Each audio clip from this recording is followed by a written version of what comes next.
du 11 août 1784 a jailli dans le parc de Versailles une étincelle, de celles dont on dit volontiers qu'elles ont le pouvoir d'enflammer les poudres. Celle-ci changera la face du monde. Cette histoire réunit un casting hétéroclite. Une reine, une prostituée, un magicien, un cardinal et une aventurière se partagent les rôles principaux de cette escroquerie aux allures de manipulation, à moins que ce ne soit l'inverse. Le cardinal, Louis de Rohan, est poursuivi par une idée fixe, regagner les faveurs de Marie-Antoinette, qui le déteste. Il s'en ouvre à ce mage dont on parle beaucoup à Paris, qui se fait appeler Cagliostro. Celui-ci, aidé d'une complice, la comtesse de la Motte, qu'il présente comme une proche de la reine, échafaude alors un stratagème qui ne réussira, il est vrai, que grâce à un coup de chance exceptionnel. Dans les jardins du Palais Royal exerce en effet une prostituée, Nicole Leguet, qui ressemble si fort à Marie-Antoinette que ses clients la surnomment la petite reine. On organise un rendez-vous ici, à Versailles, dans ce bosquet, à la nuit tombée, pour qu'il soit plus facile d'abuser le cardinal. Nicole Leguet joue correctement sa partie. Elle s'entretient brièvement avec Rohan, et celui-ci, transporté de joie, repart avec une rose offerte par la pseudo-souveraine. Le piège est amorcé. Au début, on ne demande que de petites sommes, prétendument destinées aux bonnes œuvres de la reine. On fabrique, assez maladroitement, mais Rohan est aveuglé, des lettres, signées Marie-Antoinette de France. Et on se prépare au gros coup, le collier. Cagliostro a appris qu'un joaillier a proposé à Marie-Antoinette un collier extraordinaire, composé de plus de 500 diamants.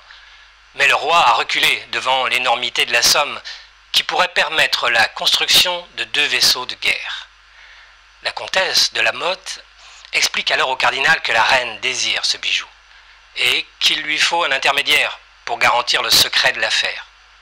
Rohan passe alors commande du collier, verse un quart de son prix et le remet à la comtesse, qui ne tardera pas à dessertir les pierres et à changer de train de vie. Mais le scandale éclate lorsque le joaillier vient à Versailles réclamer le reste de la somme. Le couple royal tombe des nues, s'indigne, et Louis XVI ordonne un procès qui doit laver l'honneur de la reine. Mais Rohan dispose d'alliés puissants. Le tribunal l'acquittera et la royauté sera irrémédiablement compromise aux yeux de la population. La Révolution française est en marche. Son écho résonnera sur toute la planète. Gilles Thomas pour Chronos Télévision. Nina, je crois que je ne vais pas repartir tout de suite dans le futur. Nostalgie du Moyen-Âge sans doute. Avant de venir dans le 18e, je suis passé rapidement en 1346, tu sais, la bataille de Crécy. À cause de cette controverse, tu sais, les chroniqueurs français prétendaient que les Anglais possédaient des canons. Enfin, à l'époque, on disait des bombardes, mais ça semblait douteux.